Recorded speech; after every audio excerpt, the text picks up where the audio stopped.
Hello all the day students of BSc. आज मैं आपको करवाने जा रही हूँ बाइसेक्शन और बोल्ज़नो मेथड। ये मेथड बेसिकली हम अलजेब्रिक इक्वेशन को सॉल्व करने के लिए यूज़ करते हैं। अलजेब्रिक इक्वेशन जिसका ऑर्डर हो सकता है 2 क्वाड्रेटिक इक्वेशन, क्यूबिक और ऑर्डर 4 वाई क्वाड्रेटिक या उससे भी बड़े ऑर्डर के इक्वेशन को सॉल्व करना हो, उसके रूट्स निकालने हो, तो बेसिकली इस मेथड को यूज़ करते हैं। तो इसका वर्किंग मेथड क्या है और मेथड की क्या यहाँ पे एग्जिस्टेंस है, उसके लिए देखो उसको लिखा है मैंने बाइसेक्शन मेथड और उसका दूसरा नाम है Bolzano method. This method is used for finding the roots of the equation f x equal to zero. F x equal to zero आपको गिवन होगा, इक्वेशन आपको गिवन होगी, उसके रूट्स निकालोगे। तो ये जो मेथड वो किस पर बेस्ड है, is based on the repeated application of intermediate value theorem. Intermediate value theorem क्या है? रिपीटेड एप्लीकेशन का मतलब है एक ही काम को आप बार बार रिपीट करोगे, जो क्वेश्चन में आपको पता चलेगा। तो ये इंटरमीडिएट वैल्यू थ्योरम क्या है, वो स्टेट करती है कि जो आपके पास फंक्शन है वो कॉन्टीन्यूस फंक्शन होना चाहिए ए बी में। तो function should be continuous in the close interval. तो कॉन्टीन्यूस फंक्शन कैसे होता है आपको फर्स्ट में करवाया गया है। And f of a and f of b have opposite in sign. तो f of a and f of b का मतलब है आपके पास फंक्शन है f x is equal to zero, आपने आपके पास क्लोज इंटरवल ए और बी है, आपने इसकी जगह पुट किया x is equal to a in the given equation, x is equal to a. तो ये होना चाहिए अपोजिट इन साइन। अपोजिट का मतलब should be less than zero. अगर ये लेस देन ज़ीरो है तो सिमिलरली आप पुट करोगे second time x equal to b. तो फंक्शन एट बी वो greater than equal to zero होना चाहिए, वो कंपलसरी है कि आपकी जो वैल्यू है लेस देन ज़ीरो और ग्रेटर देन ज़ीरो के बीच में लाइज करे। तो लिखा है f at a and f at b have opposite in sign then there exist. अगर ऐसी कंडीशन आ जाती है, एक साइन लेस देन एक ग्रेटर देन किसके ऊपर, क्लोज इंटरवल ए बी के ऊपर, तो यहाँ एग्जिस्ट करेगा कम से कम एक रियल नंबर।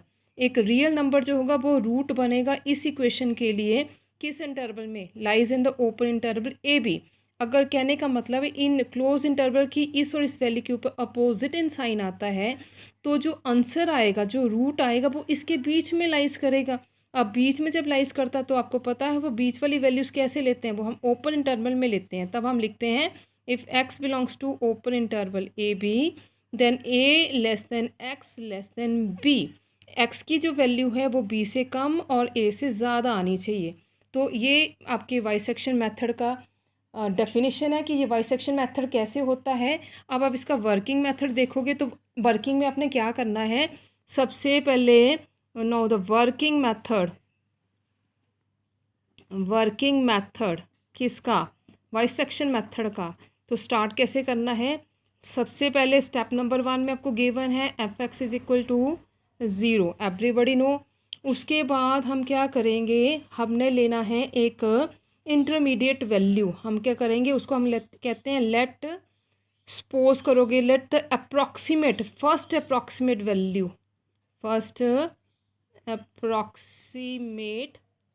वैल्यू, ये आपने कब लेनी है अप्रॉक्सीमेट वैल्यू, जब आपके पास इंटरवल आपको गिवन होगा तो वेल एंड गुड, तब तो आपको पता होगा ए कौन है बी कौन है। अगर आपको नहीं पता तो वो वैल्यू आपको चूज़ करनी पड़ेगी। कैसे चूज़ करते हैं, आप एक्स की रियल लाइन के ऊपर वो वैल्यू लेके चलोगे जिसके ऊपर आपके पास एफ ऑफ ए नेगेटिव में आ जाए, एफ ऑफ बी ग्रेटर में आ जाए। तो आप बोलोगे कि जो हमारा रियल रूट है वो इन दोनों के बीच में लाइज करेगा।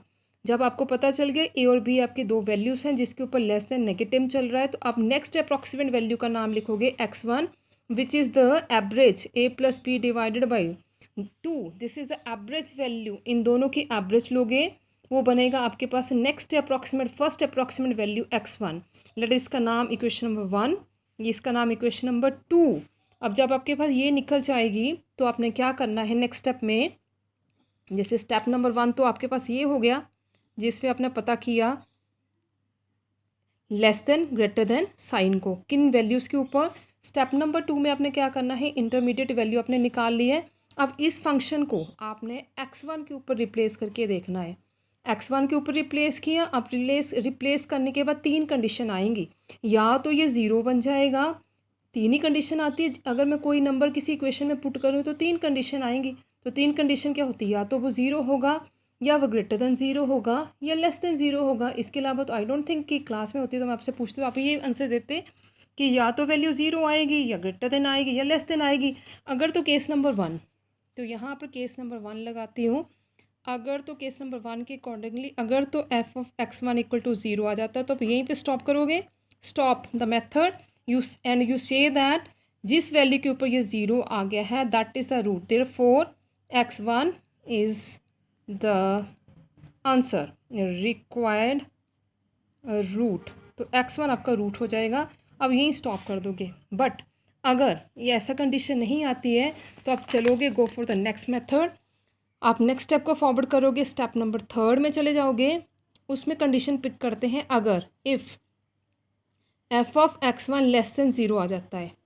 अगर लेस देन 0 आता है तो फिर क्या होगा, फिर उस केस में आंसर को स्टॉप नहीं करोगे, फिर आप लिखोगे इन सच केस जो रूट है वो लाइज करेगा इन x1 कॉमा बी में। अब x1 कॉमा बी में लाइज करेगा, इसका मतलब है इसके लिए फिर हम क्या करेंगे, नेक्स्ट सेकेंड अप्रॉक्सीमेट वैल्यू निकालेंगे। सेकेंड अप्रॉक्सीमेट वैल्यू नाम लिखोगे x2। अब जब ये सेकेंड अप्रॉक्सीमेट वैल्यू निकालोगे तो वहाँ पर पीछे जो वैल्यू लिखी थी ना a प्लस बी, आपने क्या करना है, अपने रिप्लेस कर देना है a को x1 के साथ पीछे वाली अप्रॉक्सीमेट वैल्यू में। तो वो a प्लस बी बन जाएगा x1 plus b divided by 2, x1 plus b divided by 2। उसके बाद इसको प्रोसीड करना है कैसे, ये वर्किंग है वो आपको न्यूमेरिकल में पता चलेगा। ओके अच्छा, फिर उसके बाद चलते हैं नेक्स्ट स्टेप में, स्टेप नंबर 4 में। इन केस अगर function at first approximate value greater than 0 आ जाता है तो उस केस में क्या लिखोगे, फिर आप लिखोगे इन सच केस